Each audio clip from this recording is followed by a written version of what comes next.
There's nothing wrong with it. Really okay. No, stop doing that. Don't do that. Stop. Stop doing that. Stop.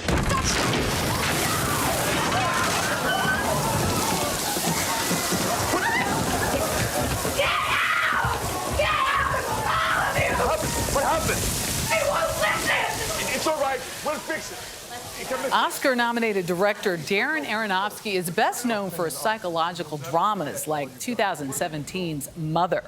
And he's been busy over the last few years producing a documentary on climate change, a reality TV series with Chris Hemsworth, a Netflix thriller starring Eddie Redmayne and Jessica Chastain, and now a feature film giving Brendan Fraser the comeback role of his career.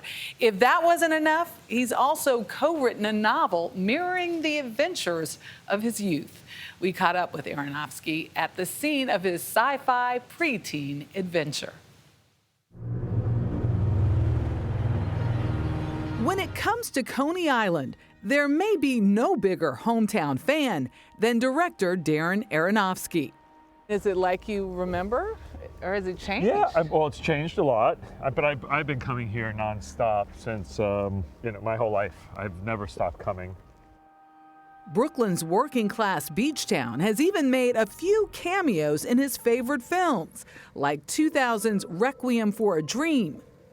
Look, there's the parachute jump. I know. There's the parachute jump. Wow. Yeah. And it's prominently featured in here. Yes, it's a main part of the climax of the book. That book, Monster Club, is Aronofsky's all-in shout-out to the Boardwalk amusement park. It follows a band of middle school misfits battling cartoon drawings that have mysteriously come to life. It was actually a screenplay that never got made. And a writer friend of mine, a guy who writes science fiction books, was like, why don't you turn it into a young adult novel? And it was actually a great experience because in movies, there's always show, don't tell. Mm-hmm. And then we would get to a part where we're like, oh, how are we going to show this? And then we realize, oh, the character can just think it. And it was so liberating to be able to get into the inner monologue of a character's mind and just move a story forward in that way. Also, we didn't have to worry about budgets. So suddenly, the action-adventure sequence at Coney Island, the budget went right through the roof. Aronofsky is no stranger to big-budget films, but he's found equal success in smaller, independent movies that tell intense, sometimes disturbing stories through the eyes of unforgettable characters. I'm an old, broken-down piece of meat. There was 2008's The Wrestler, starring Mickey Rourke. Attack it! Attack it! Natalie Portman's turn as the Black Swan 2 years later. And Russell Crowe is Noah in Aronofsky's 2014 reimagining of the biblical tale. It begins. His latest is The Whale. The Whale made me very uncomfortable. It also pushed me to really penetrate through all of that discomfort. Do you ever get the feeling that people are incapable of not caring?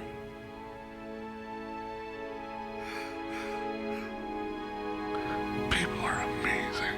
Brendan Fraser plays Charlie, a severely obese teacher who tries to reconnect with his estranged daughter, played by Stranger Things' Sadie Sink. He talks about honesty. He talks about realness. Yeah. Is that you? Well, I think truth is really important. I think when I work with actors, that's the only thing I can judge is the actor performing in front of the camera, in front of me, being honest. I think it's also when choosing these characters. I try to find characters that are different, but that are very, very real. And also unexpected. To me, that's a really exciting thing. It's like, how do you get into the head of a ballerina? How do you get into the head of a wrestler? How do you get into the head of Charlie, the recluse of this movie?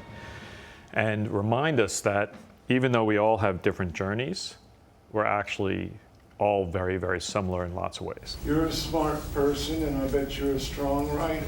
The Whale first debuted off-Broadway, and playwright Sam Hunter then adapted it for Aronofsky for the big screen. I saw it about 10 years ago, and when it starts off, there's all these characters that are completely not like me, but by the end, they feel like members of my family. I know them so well, so deeply, that they break my heart.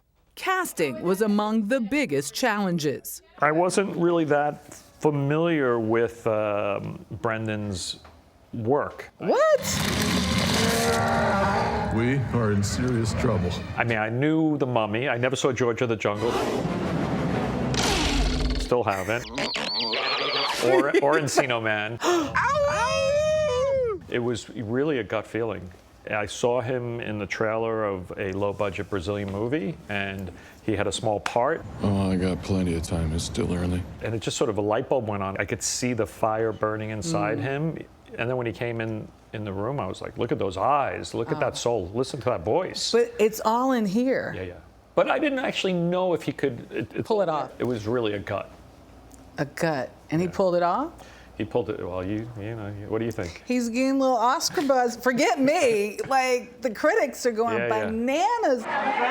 It's a bona fide comeback for the 53-year-old actor who's receiving some of the best reviews of his career. It was clear to me he wanted to work.